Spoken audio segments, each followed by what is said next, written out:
चलिए मंगलाचरण करते हैं।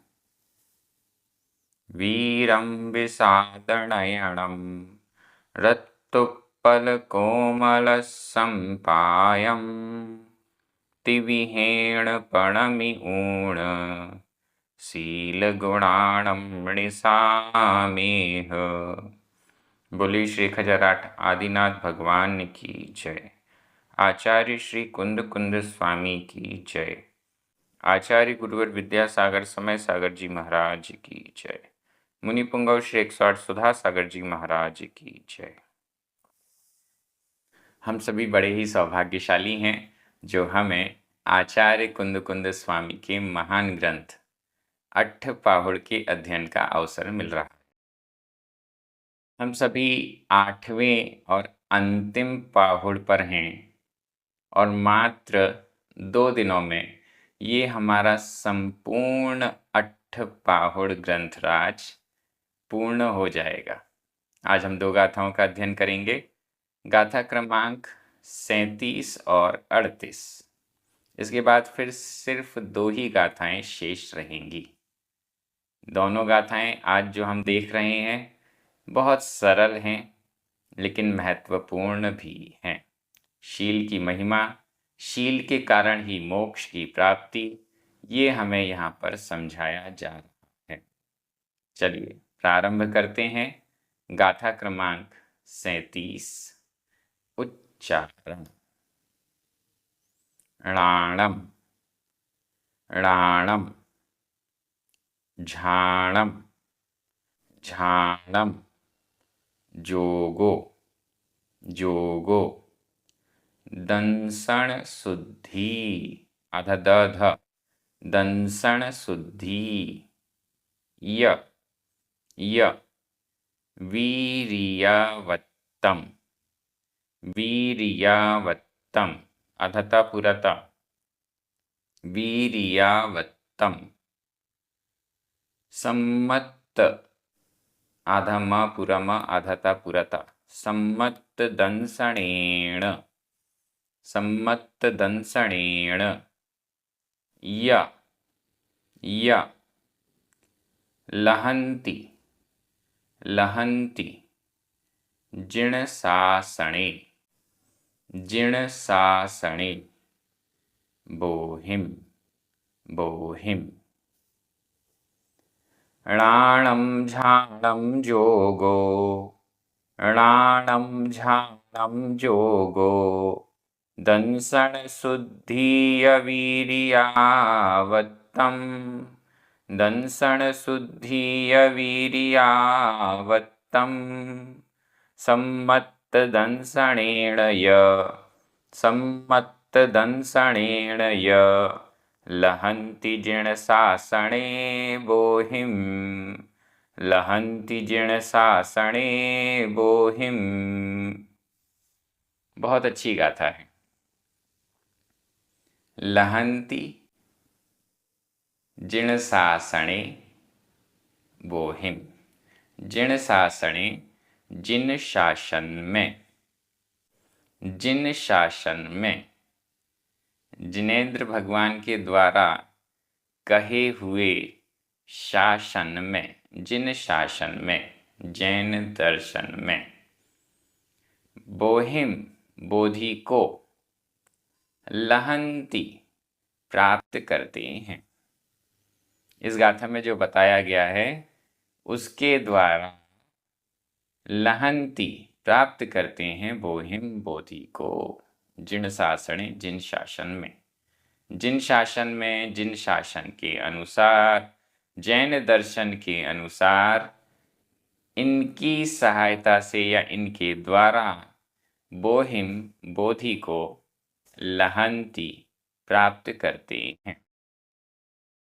किनके द्वारा, किनकी सहायता से बोधि की प्राप्ति होती है, तो यहाँ पर हम देख रहे हैं, शुरू से देखते हैं।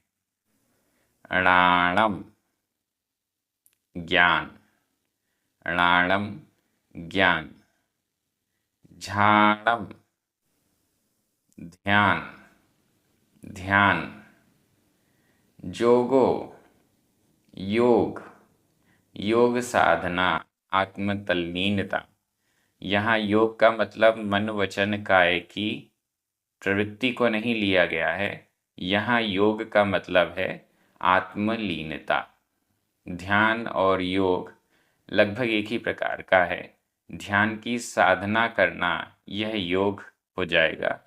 अपने शरीर को स्थिर करना, आत्मा को, मन को आत्मा में केंद्रित करना, इसके लिए जो साधना की जाती है उसे योग कह सकते हैं। ज्ञान, झाणम ध्यान, जोगो योग,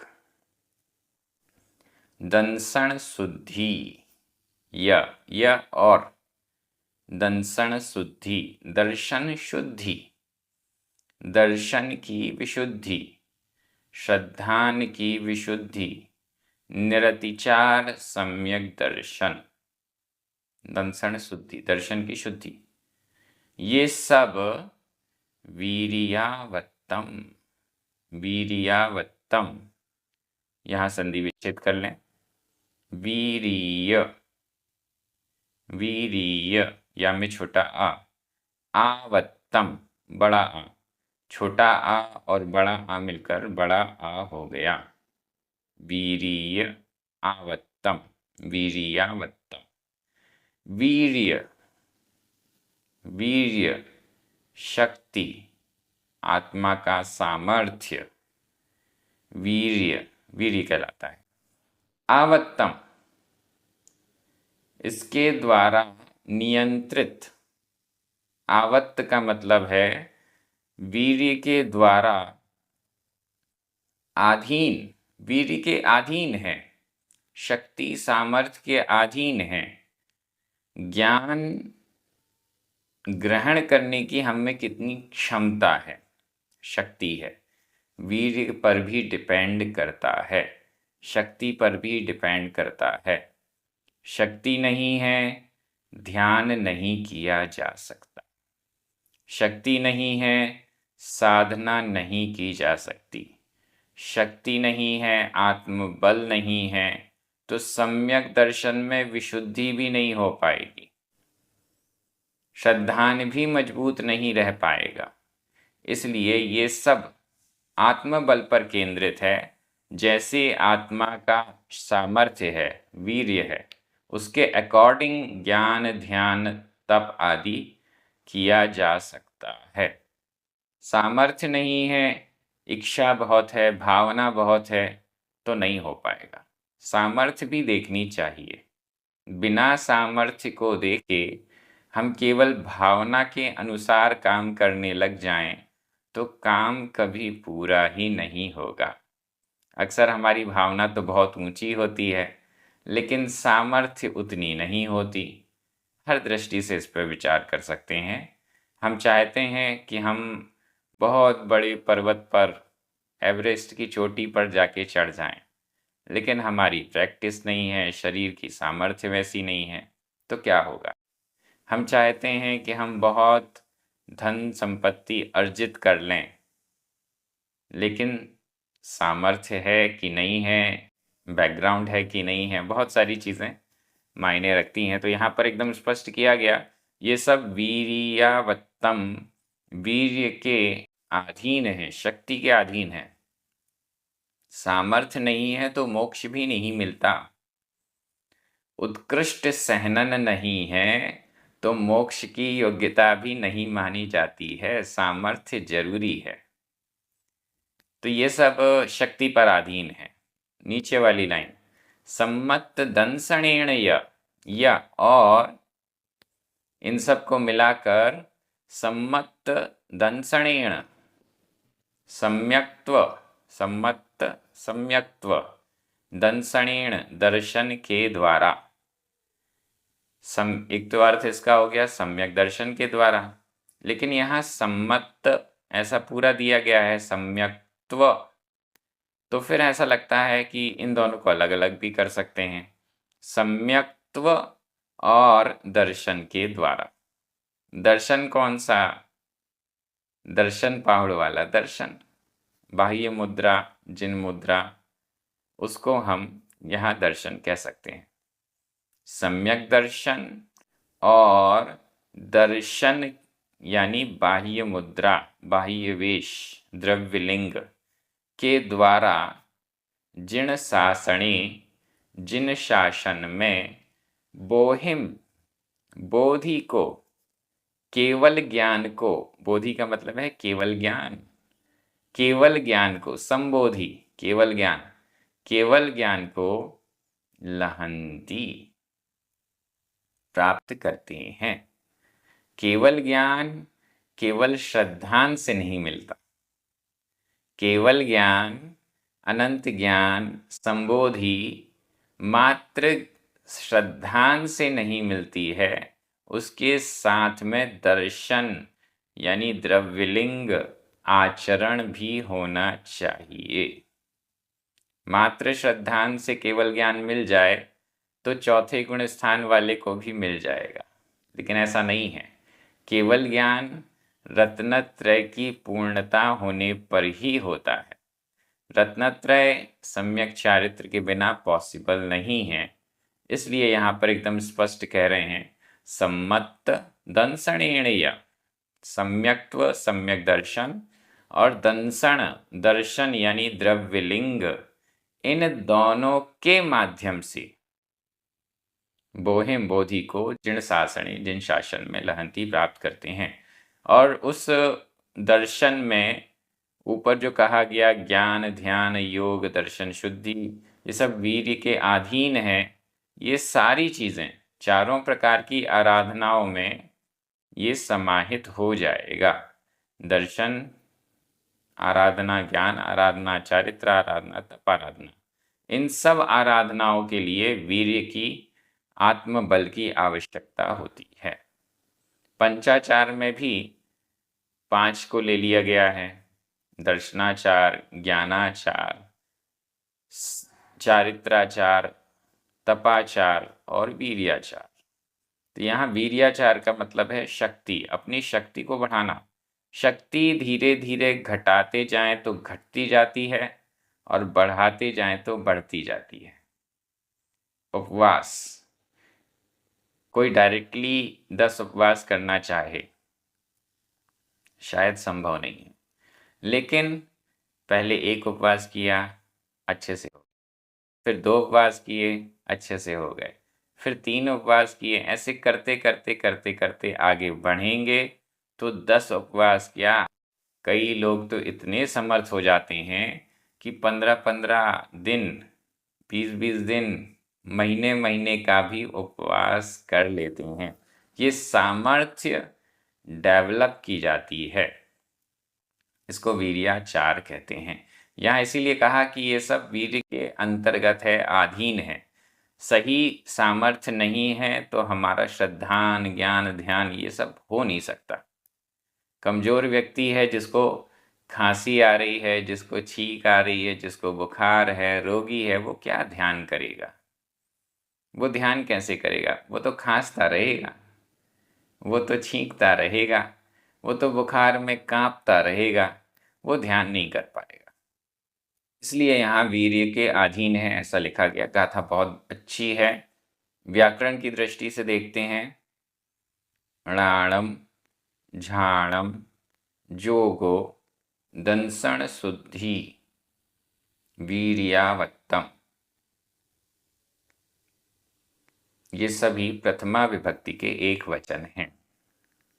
य 2 बार आया है, अव्यय है। सम्मत दंसणेन तृतीया विभक्ति का एक वचन है। लहंती वर्तमान काल अन्य पुरुष बहुवचन का क्रिया रूप है। जिण शासणे सप्तमी विभक्ति का एक वचन है। बोहिम द्वितीय विभक्ति का एक वचन है। मैं हिंदी अर्थ कर रहा हूं, आपकी नज़र प्राकृत शब्दों पर जानी चाहिए। ज्ञान, ध्यान, योग और दर्शन की विशुद्धि, ये सभी वीर्य के अधीन हैं। जिन शासन में सम्यक्त्व और दर्शन के द्वारा बोधि को प्राप्त करते हैं। बहुत अच्छी गाथा। अब हम अगली गाथा में चल रहे हैं। गाथा क्रमांक 38। उच्चारण। जिण वयण गहिद गहिद सारा। जिण वयण गहिद सारा। जिण वयण गहिद सारा। विषय विरत्ता आधाता पुराता। विषय विरत्ता विषय विरत्ता। तवोधणा तवोधणा। धीरा धीरा। शील सलिलेण शील सलिलेण। ण्हावा अधर्णा ह। ण्हावा ण्हावा।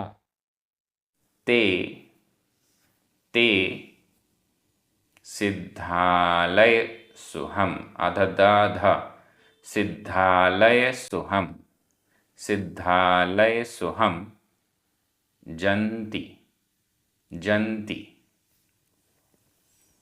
जिण वयण गहिद सारा। जिण वयण गहिद सारा। विषय विरत्ता तवोधणा धीरा। विषय विरत्ता तवोधणा धीरा। शील सलिलेण ण्हावा शील सलिलेण ण्हावा। ते सिद्धालय सुहम जन्ति ते सिद्धालय सुहम जन्ति। बहुत अच्छी गाथा। यहाँ पर भी बता रहे हैं ते सिद्धालय सुहम जन्ति। ते वे महापुरुष। सिद्धालय सुहम सिद्धालय के सुख को। सिद्धालय सुहम सिद्धालय के सुख को। सिद्धालय इसका संधि विच्छेद भी कर सकते हैं। सिद्ध प्लस आलय। सिद्ध आधा द ध और छोटा आ। आलय बड़ा आ। छोटा आ और बड़ा आ मिलकर बड़ा आ हो गया। सिद्ध आलय सिद्धालय।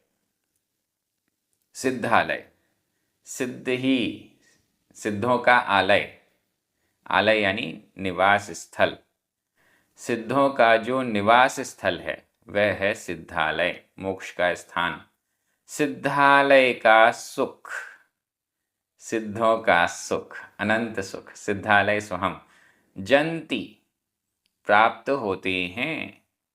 सिद्धालय के सुख को प्राप्त होते हैं। ते वे सिद्धालय सुहम सिद्धालय के सुख को जन्ति जाते हैं प्राप्त करते हैं।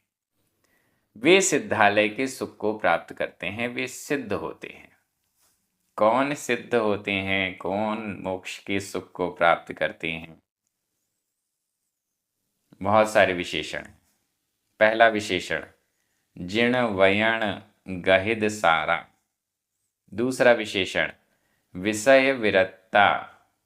तीसरा विशेषण तवोधणा। चौथा विशेषण धीरा और पांचवा विशेषण शील सलिलेण ण्हावा। ते वे इन विशेषणों से सहित जो हैं ते वे महापुरुष सिद्धालय सुहम सिद्धालय के सुख को जन्ति प्राप्त करते हैं प्राप्त होते हैं। जिण वयण गहिद सारा। जिण वयण जिनेन्द्र भगवान के वयण वचन जिनवाणी। जिनेन्द्र भगवान के वचनों के द्वारा ग्रहीत किया है जिन्होंने सारभूत तत्व को। गहिद ग्रहीत ग्रहण किया हुआ। सारा सार जिन वचनों के द्वारा जिन्होंने सार को ग्रहण किया हुआ है, या जिन वचन के सार को ही जिसने ग्रहण किया हुआ है। जिनेंद्र भगवान के वचनों के सार को जिसने ग्रहण किया है, या फिर जिनेंद्र भगवान के वचनों के द्वारा जिन्होंने सार को ग्रहण किया है, तत्व को ग्रहण किया है, मूल तत्व को, सारभूत तत्व को जिन्होंने ग्रहण किया है, जो समझ चुका है, जिन वाणी के माध्यम से जो तत्व के सार को समझ चुका है। पहली कंडीशन। इसके बाद फिर क्या है दूसरी कंडीशन? विषय विरक्ता। तत्व के सार को जानने वाला व्यक्ति विषय विरक्ता, विषयों से विरक्त, विषयों से विरक्त, पंचेंद्रिय के विषयों में आसक्ति नहीं, पंचेंद्रिय के विषयों से आकर्षित नहीं, पंचेंद्रिय के विषयों के प्रति कोई भाव लालसा नहीं, ऐसा विषय विरक्ता, विषयों से विरक्त, विषयों से विरक्त। दूसरी कंडीशन हो गई। तीसरी कंडीशन, हम कह सकते हैं कि ये क्रम भी है, क्रम भी हो सकता है, ऊपर नीचे भी हो सकता है, लेकिन ये भी एक क्रम है। पहले तो जिन वचन के द्वारा जिसने सार को ग्रहण किया, इसके बाद उसने विषयों से विरक्ति भी प्राप्त कर ली, विषयों से विरक्त हो गया, विषयों के प्रति कोई राग नहीं, विषयों के प्रति कोई आसक्ति नहीं, कोई भाव नहीं, कोई आकांक्षा नहीं। फिर क्या होगा? तपोधना, तपोधन, तप ही जिसके लिए धन है, तप ही जिसके लिए संपन्नता है। जितना अधिक वह तप करता है, उतना अधिक धन संपन्नता अपनी आप की मानता है। तप ही जिसके लिए धन है, तप ही जिसके लिए सब कुछ है। धन को प्राण भी कहा गया है। तप ही जिसके लिए प्राण है, ऐसे तपस्वी। फिर वो विषयों से विरक्त होकर तपस्या करता है। तपस्या करते करते धीरा, धैर्य जरूरी है। तपस्या कर रहे हैं, फल की प्राप्ति नहीं हो रही, उपसर्ग हो रहे हैं, परिचय हो रहे हैं। धीरा, धैर्यवान, ये चौथा विशेषण है। धीर, वीर, गंभीर, ये चौथा विशेषण। और पांचवा, ढ़ावा, ढ़ावा, नहाया हुआ, ढ़ावा, नहाया हुआ, स्नान किया हुआ। अब यहाँ स्नान की क्या जरूरत आ गई? स्नान किया हुआ, किससे स्नान किया हुआ? सील सलिलेण, सील, शील, शील रूपी सलिल के द्वारा, शील रूपी जल से ढ़ावा, नहाया हुआ। शील रूपी जल से नहाया हुआ मतलब शील से ओतप्रोत, शील से भरा हुआ, सदाचरण से भरा हुआ, विषयों से विरक्ति से भरा हुआ, सम्यक चारित्र से भरा हुआ। जो शील की चर्चाएं इस पूरे पाहुड़ में चल रही है, उस शील से नहाया हुआ, नहाए हुए, ये सब बहुवचन में है। ते वे सिद्धालय सुहम, सिद्धालय के सुख को जंती, प्राप्त करते हैं।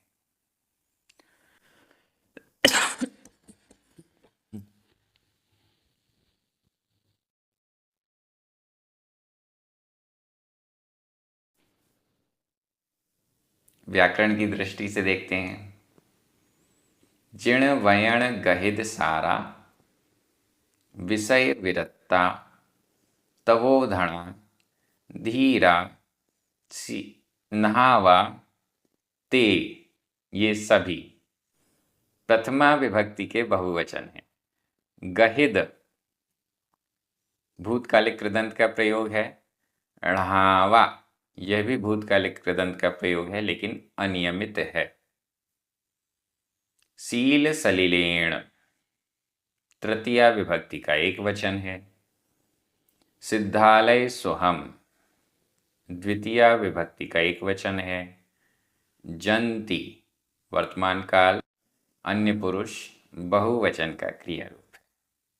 मैं हिंदी अर्थ कर रहा हूं, आपकी नजर प्राकृत शब्दों पर जानी चाहिए।